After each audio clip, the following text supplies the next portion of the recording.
ಇನ್ನು ಬೂಕರ್ ಪ್ರಶಸ್ತಿ ವಿಜೇತೆ ಭಾನುಪ್ರಕಾಶ್ ಅವರ ಮನೆಯೂ ಕೂಡ ಎಸ್ಐಆರ್ ಪ್ರಕ್ರಿಯೆಯಾಗಿದೆ. ಎಸ್ಐಆರ್ ಪ್ರಕ್ರಿಯೆ ಬಗ್ಗೆ ಯಾರೂ ಗಾಬರಿಗೊಳ್ಳೋದು ಬೇಡ ಅಂತ ಹೇಳಿ ಬೂಕರ್ ಪ್ರಶಸ್ತಿ ವಿಜೇತೆ ಬಾನು ಮುಷ್ತಾಕ್ ಹೇಳಿಕೆಯನ್ನು ಕೊಟ್ಟರು. ನನಗೂ ಎಸ್ಐಆರ್ ಪ್ರಕ್ರಿಯೆ ಬಗ್ಗೆ ಅನುಮಾನ ಇತ್ತು. ಜನರನ್ನ ಹಿಂಸೆ ಮಾಡೋದಕ್ಕೆ ಮಾಡಿರೋ ಪ್ರಕ್ರಿಯೆ ಅಂತ ಅಂದುಕೊಂಡಿದ್ದೆ.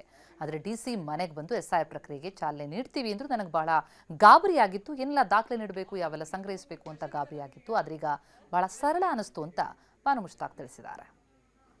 ಇದರ ಬಗ್ಗೆ ರಾಜಕೀಯ ಕಾರ್ಯಕರ್ತರು ಮುಖಂಡರು ಅವರುಗಳೆಲ್ಲ ಮಾತಾಡ್ತಾ ಇದ್ದಂಥ ಕ್ರಮವನ್ನು ನೋಡಿದಾಗ SIR ಅನ್ನೋದು ಭಾಳ ದುರುದ್ದೇಶಪೂರ್ವಕವಾಗಿ ನಾಗರಿಕರನ್ನು ಕಾಡಿಸೋದಕ್ಕೆ, ಪ್ರಜೆಗಳನ್ನು ಹಿಂಸಿಸೋದಕ್ಕೆ ರೂಪಿಸಿರ್ತಕ್ಕಂಥ ಪ್ರಕ್ರಿಯೆ ಅನ್ನೋದು ಒಂದು ಭಾವನೆ ಇತ್ತು.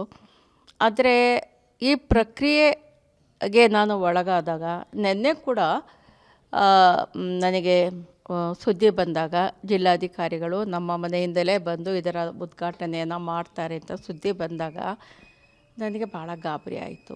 ಏನೇನು ಡಾಕ್ಯುಮೆಂಟ್ಸ್ ನಾನು ಕಲೆಕ್ಟ್ ಮಾಡಬೇಕು, ಏನೆಲ್ಲವನ್ನು ಕೊಡಬೇಕಾಗತ್ತೆ, ಇದು ಎಷ್ಟು TDS ಆಗುತ್ತೆ ಈ ಪ್ರೊಸೀಜರ್ ಅಂತ ಹೇಳ್ಬಿಟ್ಟು ನನಗೆ ಭಾಳ ಗಾಬರಿ ಆಯಿತು.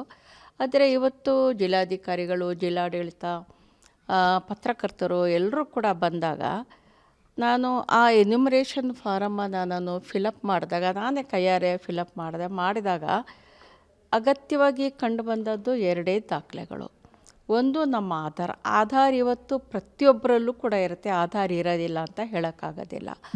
ಆಧಾರ್ ನಂಬರ್ 1 ದಾಖಲಿಸಿದ್ವಿ. ಮತ್ತು ನನ್ನ ಹಿಂದಿನ ಮತದಾರರ ಗುರುತಿನ ಚೀಟಿ ಅದೊಂದು